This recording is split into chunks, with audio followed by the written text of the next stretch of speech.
രാജ്യം പൂർണ്ണമായും നിശ്ചലമായിരിക്കുകയാണ്. ഇറാനും യുഎസും തമ്മിൽ നടക്കുന്ന ചർച്ചയിൽ ആശങ്ക നിലനിൽക്കുമ്പോൾ ഈ സാഹചര്യത്തിൽ രാജ്യം സമ്പൂർണ്ണ ലോക്ക്ഡൌണിലേക്ക് പോവുകയാണ് എന്ന ഒരു പ്രഖ്യാപനമാണ് ഇപ്പോൾ പാകിസ്ഥാൻ അധികൃതർ നൽകിയിരിക്കുന്നത്.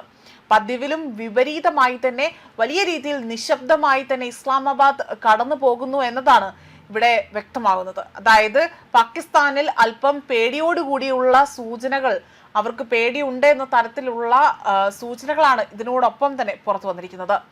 ലോക്ക്ഡൌണിനോടൊപ്പം തന്നെ 2 ദിവസത്തെ അവധി കൂടി പ്രഖ്യാപിച്ചതോടുകൂടി തന്നെ നഗരം പൂർണ്ണമായും നിശ്ചലമായിരിക്കുകയാണ്. അതേസമയം വൈസ് പ്രസിഡന്റ് JD വാൻസിന്റെ നേതൃത്വത്തിലുള്ള US സംഘം പാകിസ്ഥാനിലേക്ക് യാത്ര തിരിക്കുകയാണ്.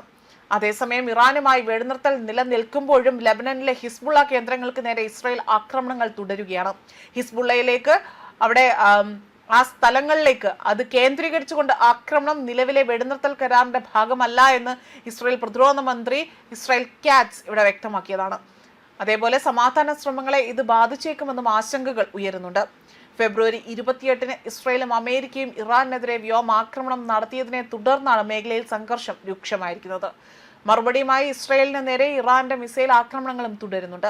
നിലവിൽ വെടിനിർത്തൽ പ്രഖ്യാപിച്ചതോടുകൂടി തന്നെ മേഖലയിൽ താൽക്കാലിക സമാധാനം അവിടെ നിലനിൽക്കുന്നുണ്ടെങ്കിലും ആശങ്ക ഇപ്പോഴും ബാക്കിയാണ്.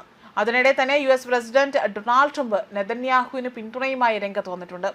നെതന്യാഹുവിന് മാപ്പ് നൽകണമെന്ന് അദ്ദേഹം ഇസ്രായേൽ പ്രസിഡന്റ് ഇവിടെ ആവശ്യപ്പെട്ടതായും റിപ്പോർട്ടുകൾ സൂചിപ്പിക്കുകയാണ്.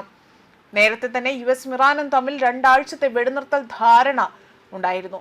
അതേപോലെ US പ്രസിഡന്റ് ഡൊണാൾഡ് ട്രംപിന്റെ അന്ത്യശാസനം അവസാനിക്കുന്നതിന് മണിക്കൂറുകൾക്ക് മുൻപാണ് ഇരു രാജ്യങ്ങളും തമ്മിൽ വെടിനിർത്തൽ ധാരണയിലേക്ക് എത്തിയത്.